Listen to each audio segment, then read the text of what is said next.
জয়গুরু সকলকে জানাই শুভেচ্ছা এবং যথাস্থানে প্রণাম। ঠাকুর শ্রীরামকৃষ্ণ বলতেন, যত্র জীব তত্র শিব, এবং তিনি আরো বলতেন, শিব জ্ঞানে জীব সেবা করো। ঠাকুর বিশ্বাস করতেন যে প্রত্যেকটি মানুষ ঈশ্বরের অংশ, অর্থাৎ তাদের মধ্যে ঈশ্বর বর্তমান। প্রত্যেকটি মানব মানবী তথা জীব দেহের সূক্ষ্মতম অংশে, সূক্ষ্মতম ক্ষেত্রে স্বয়ং শিব বিদ্যমান রয়েছেন। এই শিব হল শুদ্ধ, নিষ্পাপ, জ্যোতির্ময় এবং মনের সৎ চিন্তনের দ্বারাই নিত্যই দেহ দেবালয়ে পূজিত হয়ে থাকেন। ঠাকুর শ্রীরামকৃষ্ণদেবের এই বাণী, শিব জ্ঞানে জীব সেবা করো, এই বাণীর দ্বারা প্রভাবিত হয়ে, অনুপ্রাণিত হয়ে এবং এক বিশেষ ঘটনার পর স্বামীজি এই আদর্শ প্রচার করেন। আজ এ নিয়েই পাঠ ও আলোচনা করব। স্বামীজি বলেছেন, worship jiva as Shiva, worship the living God. তিনি আরো বলেছেন, after so much austerity I have understood this as the real truth, God is present in every jiva, there is no other God besides that, who serves jiva serves God indeed.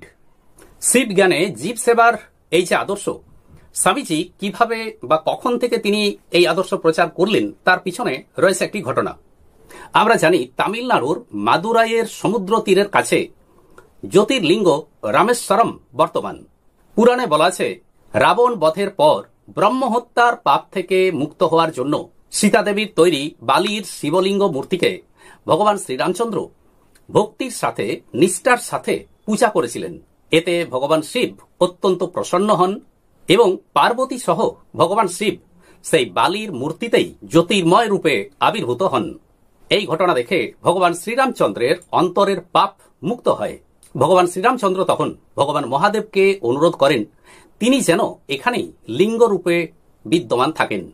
দেবাদিদেব তা স্বীকার করে নেন এবং বলেন, আমি এখানে চিন্ময় দেহে নিত্য বিরাজ করব।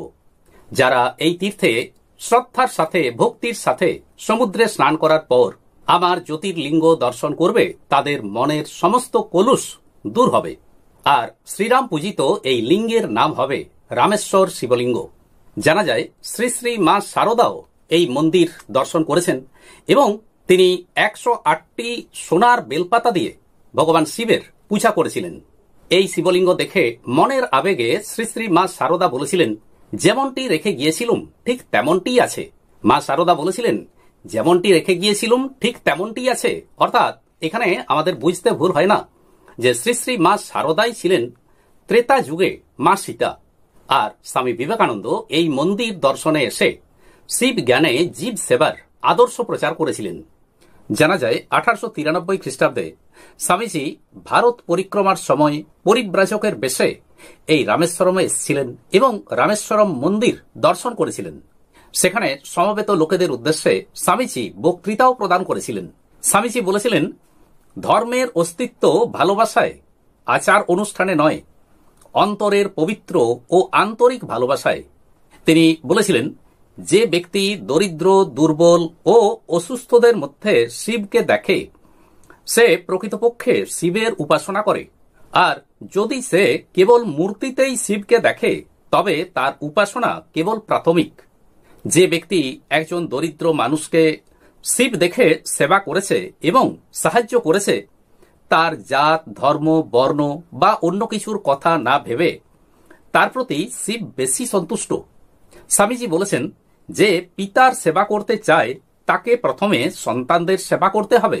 যে শিবের সেবা করতে চায় তাকে প্রথমে তার সন্তানদের সেবা করতে হবে। এই জগতের সকল প্রাণীর সেবা করতে হবে। তাই বুঝতে পারলাম যে স্বামী বিবেকানন্দ এই রামেশ্বরম মন্দির দর্শনের পর তিনি শিব জ্ঞানে জীব সেবার আদর্শ প্রচার করেছিলেন। আসুন দেবাদিদেবকে আমরা প্রণাম নিবেদন করি। ওং নমঃ রামেশ্বরায় নমো নমঃ। আজ এই পর্যন্তই। নমস্কার।